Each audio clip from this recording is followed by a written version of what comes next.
So Joey, what do you make of the way the guys stepped it up tonight and got that win?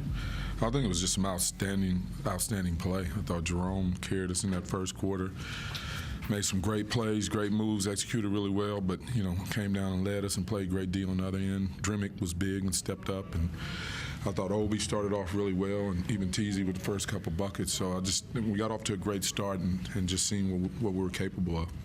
How much did it help? Like, you shook up the lineup a little bit, it seemed, made a few changes. How much do you think that helped in sort of shaping things? I mean, I never really think. I think guys are ready to play, whether coming off the bench or starting. I don't think that was anything to do with it. I just thought we went out and played some good basketball.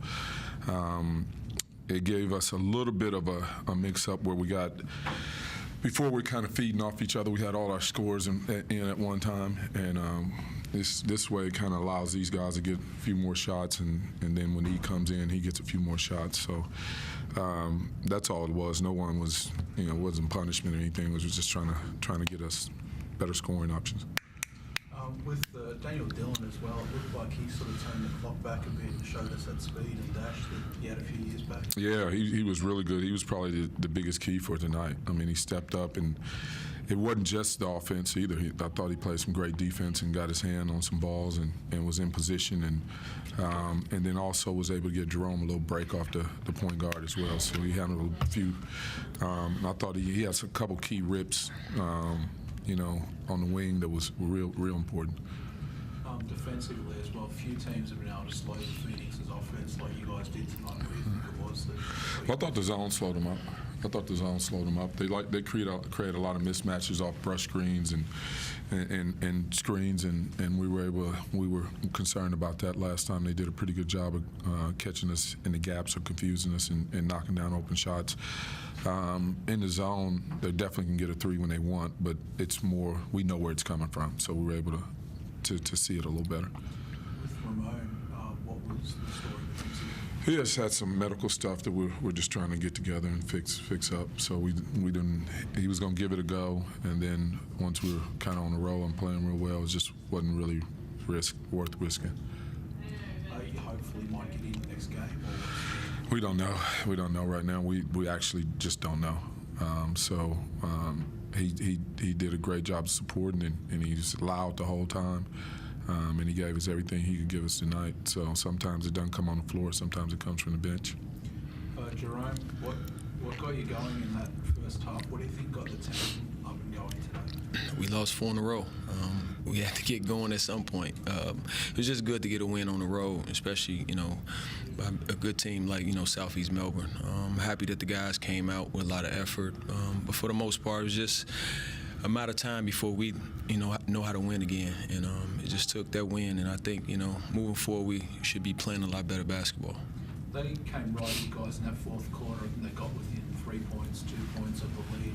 What made you guys kick away and find that extra bit at the end? Just being resilient, just sticking together, knowing at some point that they was going to make a run as a team, because they are a good team, got great players, so we just had to stick together and, not let, things rattle us and just keep playing. Joey, you got 29 minutes out of Eric Griffin tonight. Yeah. How big is that for this group to get a contribution on that? I think it was big. I mean, he's not picking up that 1 or 2 in the first 2 or 3 minutes of the game that he's been picking up by coming off the bench tonight.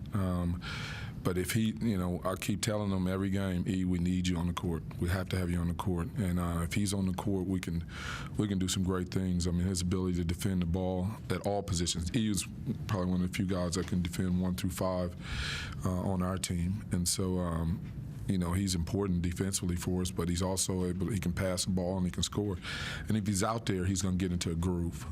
So it was important to try to keep him in limited foul trouble. You also had some success, obviously, against their second unit, having coming off the bench. Is that something you may look to do again, starting off the bench? We'll see. We'll see. I think it was, I think he did he was going to be good as long as he stays on that court. And whether it's the first unit or second unit, he's going to be pretty good if he can stay out there. And Jerome, I know Joey never gets too far ahead of where you guys were at during the season, but obviously turning things around tonight, do you feel like this group's kind of on the cusp of getting to where you want to be as a team as the season's progressing? I think we was on the cusp, the games that we were losing. I think people looking at it as a negative, but we lost some really tough games, man, against some good teams. So we always believe in ourselves. Just like I said before, just take one win for us to, just figure out how to win again. So we got to win, and we just got to keep moving forward. Jerome, a lot of people, similar to the theme you're talking about there, a lot of people looked at the roster and said, oh, this team looks like it's a player or two short compared to the opposition. But what sort of talent and contribution do you see in this group? We don't care about what people say about a roster. Who cares about what people say about our roster? We're a good team. We play hard, and we're just gonna keep playing basketball. We fine, man. As long as we stick together, and I think the sky's the limit for our team. Period.